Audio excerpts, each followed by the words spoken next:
Muy, pero muy buenos días, mis queridos hermanos. Nos encontramos en el tercer segmento de nuestra programación. Los dos primeros, la Biblia al día, con la lectura y las explicaciones del capítulo de hoy que nos corresponde a 28. Estamos ahora con el devocional en el que tenemos hoy la familia Padilla con el tema La fe es un escudo para toda alma. Escuchemos.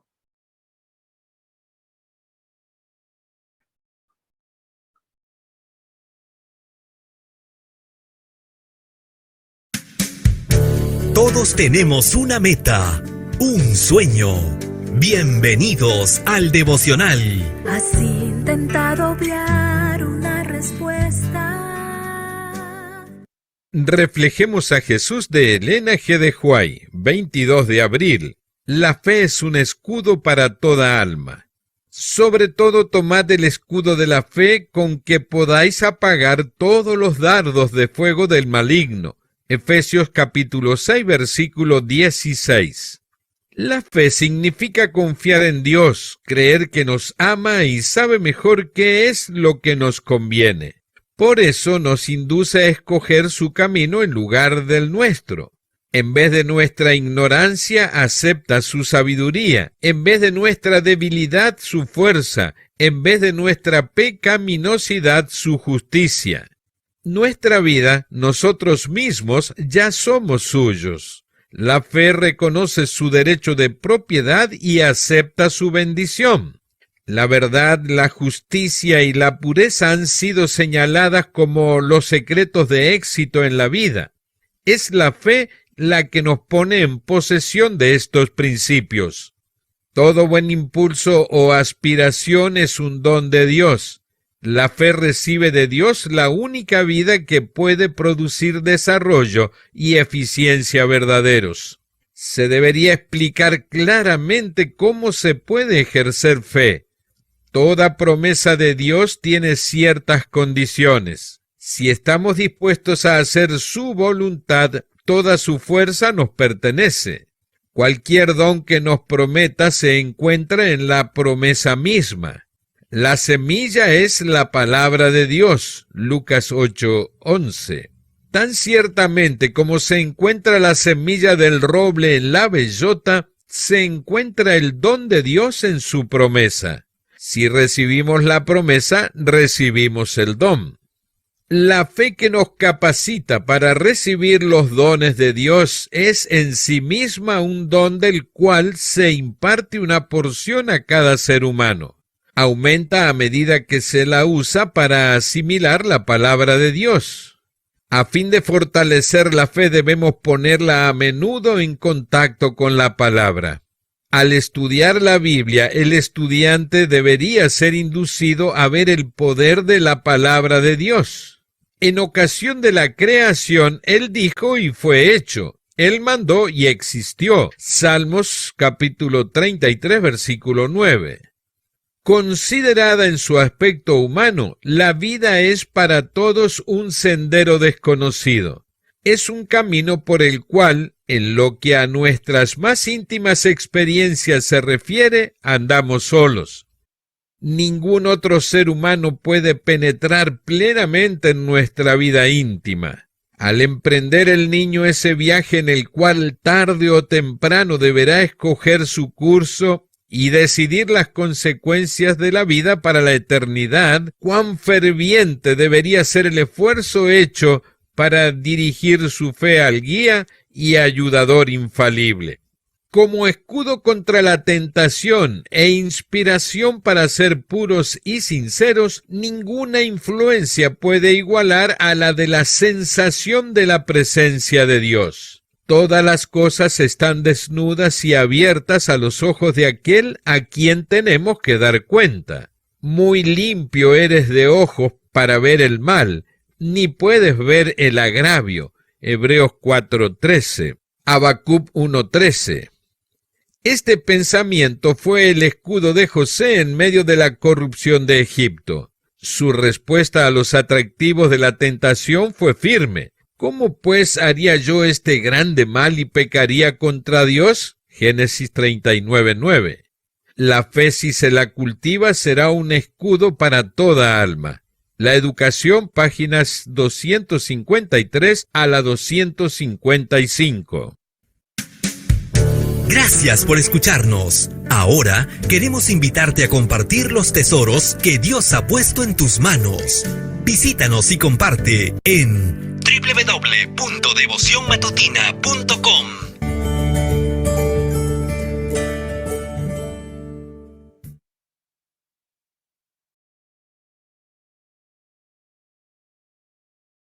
Bienvenido a Espíritu Santo, 22 de abril.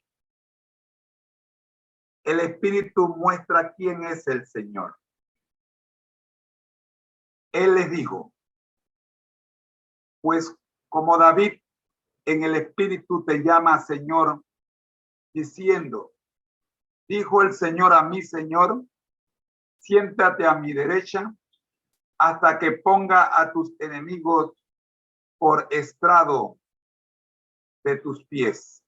Mateo 22, 43 y 44. ¿Quién es su Señor?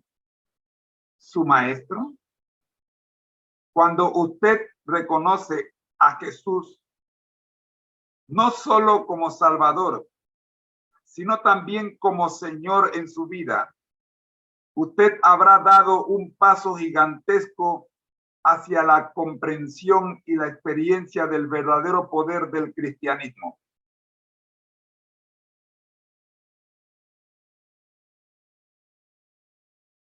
Este reconocimiento es posible solo mediante el ministerio del Espíritu Santo. Cuando Adolfo Hitler subió al poder, una gran parte de la iglesia alemana lo reconoció como el Führer. Pero Martin Niemöller, pastor evangélico protestante, dijo, mientras el espíritu del verdadero Dios llenaba su corazón, Herr Hitler, usted no es un Führer, sino Dios.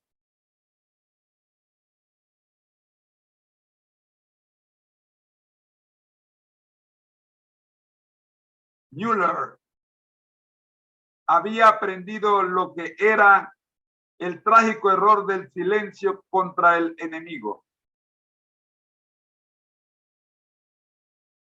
En Alemania vinieron a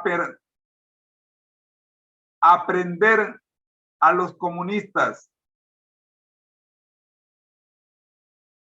y yo no hablé porque no era comunista. Luego vinieron a aprender por los judíos. Vinieron por los judíos y no hablé porque yo no era judío. Luego vinieron por los católicos y no hablé porque era un protestante. Luego vinieron por mí y para entonces ya no había quedado nadie para hablar. Niemöller pasó 8 años en los temidos campos de concentración de Sachsenhausen y Dachau. Una de las últimas órdenes de Hitler fue la de que se ejecutase a ese fiel pastor que proclamó en el espíritu, como lo hizo David, el señorío de Jesucristo y el derecho de la iglesia de estar separada del control del Estado. Cuando Adolfo Hitler subió al poder, una gran parte de la iglesia alemana lo reconoció como el Führer, o Fuller. Pero Martín Nivoller, pastor evangélico protestante dijo mientras el espíritu del verdadero Dios llenaba su corazón: Herr Hitler, usted no es un Führer, sino Dios. Müller había aprendido lo que era el trágico error del silencio contra el enemigo. Luego, cuando vinieron por mí, dijo Müller, para entonces no había quedado nadie para hablar. Ahora, después de 8 años en los temidos campos de concentración de 2 ciudades,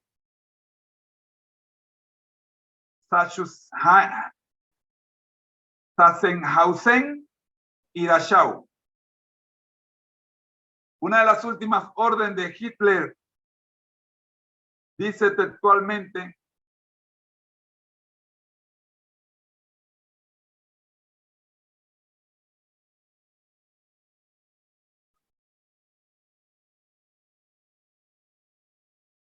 que se ejecutase a este fiel pastor que proclamó en el espíritu, como lo hizo David, el señorío de Jesucristo y el derecho de la iglesia de estar separada del control del Estado. Afortunadamente, Müller fue liberado por los aliados antes de que se llevase a cabo su ejecución. Su compatriota en favor del señorío de Cristo, Dietrich Bonhoeffer, autor de Cost of the Disciplination, el costo del disciplinado, no fue tan afortunado. Fue ejecutado justamente antes del rendimiento de Alemania en mayo de 1945. Ahora, si usted ha aceptado a Jesús como su Salvador, afirme nuevamente hoy su decisión de que Él sea el Señor de su vida, no importa cuál fuera el costo. Entonces, su espíritu lo guiará para que camine en el sendero de un cristianismo victorioso. Atrévase a enfrentar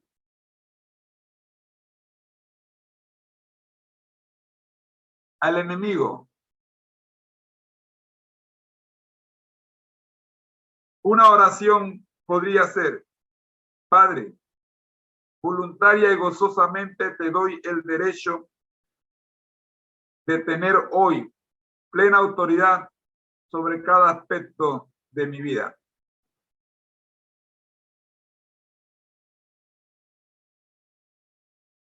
La experiencia de este pastor evangélico en la época de Hitler y de su compañero en pro de defender. Pero, ¿cómo se defiende la verdad? No nos podemos quedar callados, porque no es con nosotros, es con los católicos.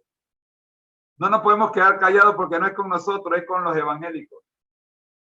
No nos podemos quedar callados porque no es con nosotros, es con los judíos. Hoy día es con los ucranianos. No nos podemos quedar callados, pero nos estamos quedando callados.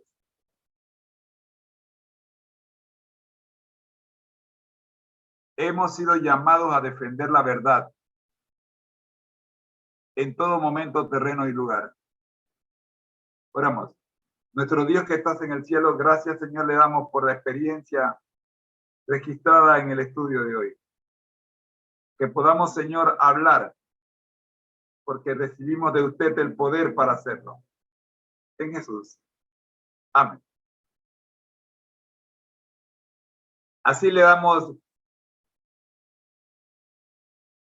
las gracias a Dios porque a través del estudio que hemos tenido en el día de hoy, hemos adquirido sabiduría para apartarnos del mal. Mis queridos hermanos, mi tiempo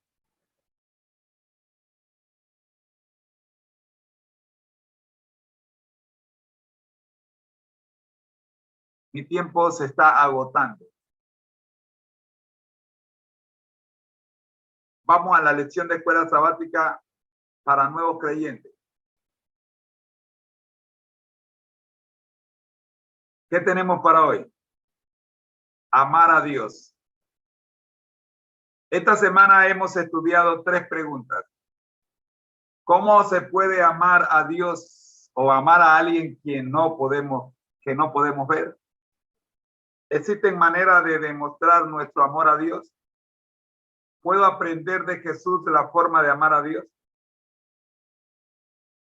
En el libro de Salmos 18:2 nos dice: Jehová, roca mía y castillo mío, mi libertador, Dios mío, fortaleza mía, en él confiaré, mi escudo y la fuerza de mi salvación, mi alto refugio.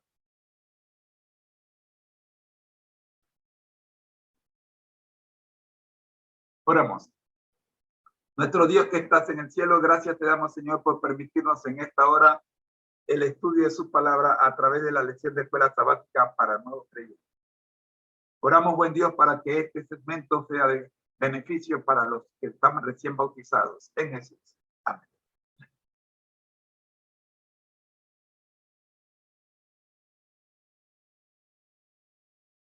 Esta semana hemos estado revisando el libro Mente, Carácter y Personalidad.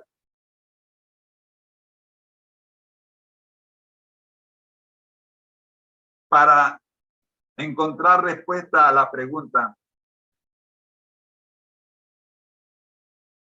¿qué es el amor de Dios? En el capítulo 23 de este libro encontramos el título: El amor, un principio divino y eterno. ¿Qué es el amor de Dios? Es un principio divino y eterno. Acá vimos algunos aspectos, características del amor divino, del amor de Dios. La primera de ellas, el amor, el principio de acción. Cuando el principio celestial del amor eterno llena el corazón, fluirá a los demás. Porque el amor es el principio de acción que modifica el carácter, gobierna los impulsos, domina las pasiones, subraya la enemistad y eleva y ennoblece los afectos. Testimony for the Short, tomo 4, página 223. Testimonio Selecto, tomo 3, página 266. Segundo punto: el amor es diferente de cualquier otro principio. El amor de Dios es diferente. ¿Por qué? Porque es puro, es sencillo y en sus manifestaciones y distinto de cualquier otro principio. Esto está en Joya de los Testimonios, tomo 1, página 209. En tercer lugar, el amor es una planta delicada que debe ser cultivada y apreciada. El amor es una planta tierna y debe ser cultivada y apreciada. Y las raíces de la amargura deben ser arrancadas de su alrededor, a fin de que tenga lugar para expandirse, y entonces llevará bajo su influencia a todos los poderes de la mente y del corazón, para que amemos a Dios sobre todas las cosas y a nuestro prójimo como a nosotros mismos. Nuestra elevada vocación, página 175. Entre otras cosas que vimos esta semana es que el sustituto de Satanás, el amor es el sustituto de Satanás, ya que Satanás nos presenta el egoísmo en vez del amor. Para la desobediencia se pervirtieron las facultades. Por la desobediencia se pervirtieron las facultades del hombre. Y el egoísmo reemplazó el amor. Su naturaleza se debilitó de tal manera que le resultó imposible resistir el poder del mal. El tentador vio que se cumplía su propósito de estorbar el plan divino de la creación del hombre y de llenar la tierra de miseria y desolación. Consejo para los maestros, padres y alumnos, páginas 33 y 34. Otro punto que vimos es que el amor brota espontáneamente cuando el yo se oculta. Cuando el yo se oculta en Cristo, brota espontáneamente el verdadero amor. No es una emoción o un impulso, sino una decisión de una voluntad santificada. No consiste en un sentimiento, sino en la transformación de todo el corazón, el alma y el carácter, los cuales están muertos al yo y vivos para Dios. Nuestro Señor y Salvador nos pide que nos entreguemos a Él. Entregar el yo a Dios es todo lo que nos pide. Darnos a Él para que nos use como lo vea convenientemente, o sea, como Él le guste. Hasta que no lleguemos a este punto de sumisión, no trabajaremos con alegría, utilidad ni éxito en ninguna parte. Comentario Bíblico Adventista, tomo 6, páginas 1100 y 1101. Finalmente, el amor no es un impulso, sino un principio divino.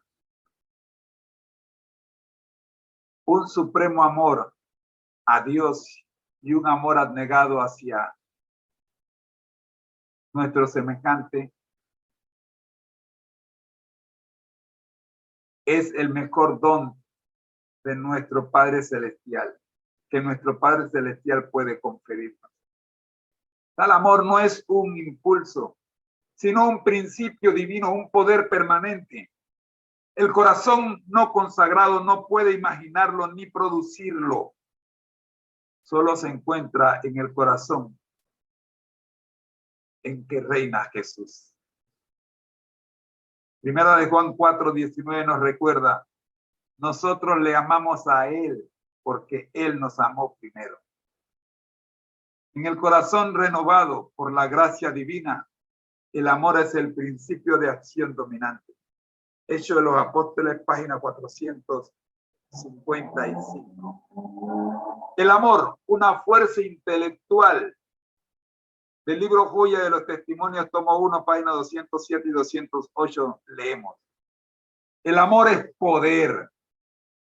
Este principio encierra una fuerza intelectual y moral que no puede separarse de él. El poder de la riqueza tiende a corromper y destruir.